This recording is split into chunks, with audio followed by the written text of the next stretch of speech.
मैं इस समय ग्राम मल्लेवाल सिरसा जिले में हूं और हमारे साथ किसान हैं उत्तम सिंह, जो धान के किसान हैं, विशेष रूप से बासमती धान की खेती करते हैं। इनसे कुछ मुद्दों पर मैं चर्चा करूंगा।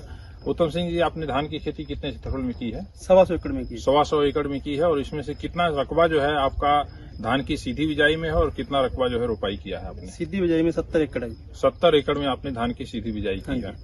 और किसान भाइयों, जैसा कि हम जानते हैं, जब हम धान की सीधी बिजाई करते हैं तो रोपाई के ऊपर करीब 4,500 रुपये प्रति एकड़ खर्च आता है, वो बचता है। इसके अलावा पानी की करीब 30-35% के आसपास बचत होती है और साथ ही साथ जो ग्रीन हाउस गैस का उत्सर्जन होता है उसमें भी कमी आती है। इसी बात को ध्यान में रखते हुए पूसा संस्थान ने बासमती धान की 2 प्रजातियां, पूसा बासमती 1985 और पूसा बासमती 1979 विकसित की थी, जो क्रमशः 1509 और 1121 का सुधार करके बनाई गई हैं। और उसमें एक विशेष खरपतवार नाशी दवा, जिसको हम इमिजाथापेर के नाम से जानते हैं, उसके छिड़काव से धान की फसल कोई नुकसान नहीं होता, लेकिन खरपतवार सारे मर जाते हैं। आप अच्छी तरह से जानते हैं कि धान की सीधी बिजाई में सबसे बड़ी समस्या जो खरपतवार के नियंत्रण की आती है, और ये दोनों किस्में इस क्षेत्र में वरदान साबित होने जा रही हैं धान की सीधी बिजाई में। तो उत्तम सिंह जी, मुझे पता चला है कि हमने इस बार पूसा संस्थान से 8-8 किलो बीज 1-1 एकड़ के लिए किसानों को दिया था, और आप भी 1979 और 1985 का बीज लेकर के आए हैं।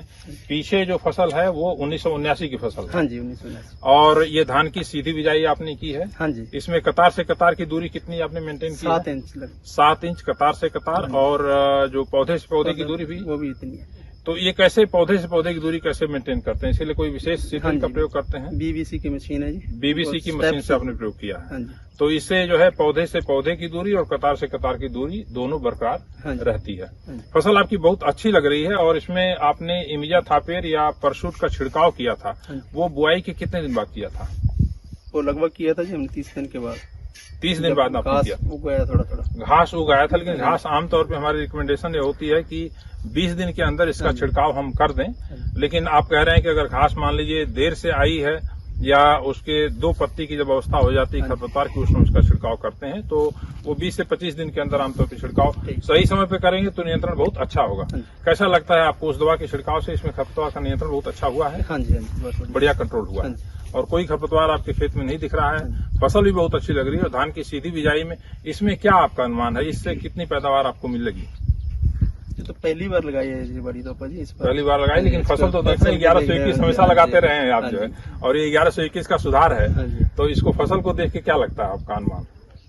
ये तो लगभग 24 क्विंटल के बार कहूँगा। 24 क्विंटल प्रति एकड़ की पैदावार इसमें आएगी। अगर धान की सीधी बिजाई में 1121 की पैदावार 24 क्विंटल आ जाती है तो बहुत अच्छी इसको हमको मानना चाहिए, क्योंकि इसमें बहुत सारे और खर्चे हमारे बच रहे हैं। आपको बहुत बहुत धन्यवाद।